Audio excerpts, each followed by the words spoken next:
Hello, Kinder team. I wanted to create a tutorial. I know we didn't get a chance to do a dry run because you don't have specials on Tuesday and then there's a sit meeting. So I wanted to just quickly walk through what it would look and feel like tomorrow. I'm going to ask you guys to walk through and do a dry run yourself before the students come in the class. But you, of course, are logged into NCA Cloud, into Clever, in order to activate this test. You're going to click on NWEA. And yes, I would prompt or have a picture of that on the screen when students are about to test so that they can see that's the test they're using. When I go to manage test sessions, I have saved testing sessions, and you should too by now for reading and math. So all of your students should have been selected for the 2-5 reading test and the 2-5 math test. So I named mine's Reading Second Savager because those are the students that I'm going to assess.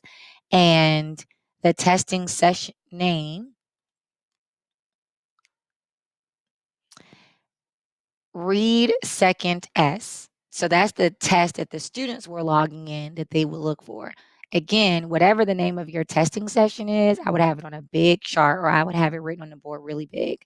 When the kids select that and they click on the clever icon in the NWEA, they're going to be looking for the session of this test session name. They have to then type in the password. The password is going to automatically populate. I put this transcript in your boxes, and there's a couple of areas that I want you to pay attention to. No need to read all of this, but I think that some of this language is really friendly and beneficial. When it says, just let the students know, give your best effort. This is a chance for you to show how much you know, and you don't need this because you're not second grade math. This part is for you. So you have to confirm each test.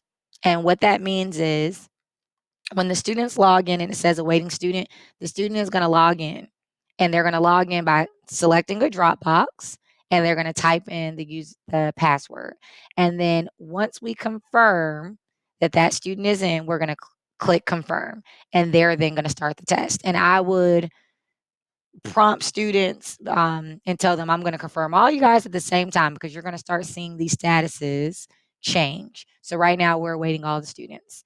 So for example, if a student clicks on the wrong thing for somehow or I don't know, it's just wrong or you assign the wrong test to the wrong person, you're going to change do not confirm or you're going to say suspend or terminate. So when you click on them, and if it's wrong, you're going to say suspend or um, to be confirmed or pause. So you can change the different statuses if you do something wrong. And again, I'm going to put these in your mailboxes or bring them to you before the day is over. The student might say their screen resolution is off. You can change their screen resolution. Or um, if they select an answer at a fluent rate and the computer detects that they're not really trying, the computer is going to have a sloth like character come up and tell them to slow down.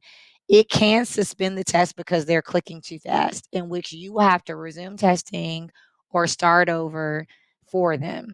And sometimes this takes a little bit of time to reset it, but I just want you to know that all of those steps are here. So this is something, the reason I'm printing it is I think you should look over before. But this screen is going to tell you when they're ready. So again, you're going to let them confirm they're going to log in. Let me see if I'm going to end session. And so again, the student will log in and they will find their name. And once they find their name, they're going to type in the password. There is a practice test. We are not going to do the practice test because our turnaround time was just too short. And the test, so I've heard, is pretty difficult and long. And some schools that have tested before said it was a little bit frustrating for the students. So we are going to have them type in their name, their session name, which in this case, if it was my students, it would be read S2, but you have to have the session name on the board. They're going to do the password. Once they click this, their name should pop up, and that's going to confirm the test session name is whatever you named it.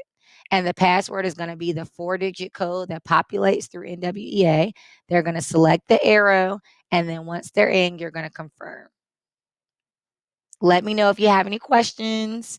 You have all the documents. I will be on the hall to help and guide you, but I think you guys are good to go.